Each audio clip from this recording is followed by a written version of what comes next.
500 વાળું ઘી ક્યારેય શુદ્ધ સમજવું નહીં. ગેરંટી કે કોઈ પણ આવે, કોઈ પણ ખેડૂતો દૂધ તૈયાર કરતા હોય અથવા તમારી ઘરે આવી રીતના ગાયનું, થેલીનું નહીં, ગાયનું દૂધ 28 લીટર દૂધ મેળવીને ટ્રાય કરી લેવી.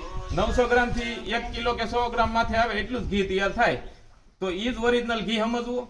બાકી તો થેલીમાં શું આવે એ ખબર નથી. થેલીનું ઘી બનાવો તો ઈ સસ્તું બને, પણ ઘી થાય છે કે બીજું કંઈક થાય છે એ ડાયરેક્ટલી ફેટ જ કહી શકાય. આપણે શરીર ઉતારવા માટે હાલવા જઈને દવા લેવા જઈને પાછું ઈ ડેરીનું ઘી ખાઈ પાછું શરીર વધારીએ.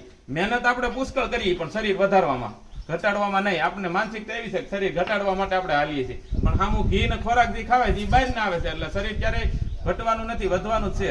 એક દેશી ગાયનું ઘી જ એવું છે કે એના જે ફેટ છે ને એ શરીરમાં જરૂરી છે, અને એ ફેટ થી 1% શરીર વધતું નથી. એટલા માટે દેશી ગાયની હારે રહેવું, દેશી ગાયની સેવા કરવી, દેશી ગાયને આપણા પ્રાકૃતિક ખેતીમાં અપનાવીએ એવો આગ્રહ રાખીએ સૌ. જય ગૌ માતા.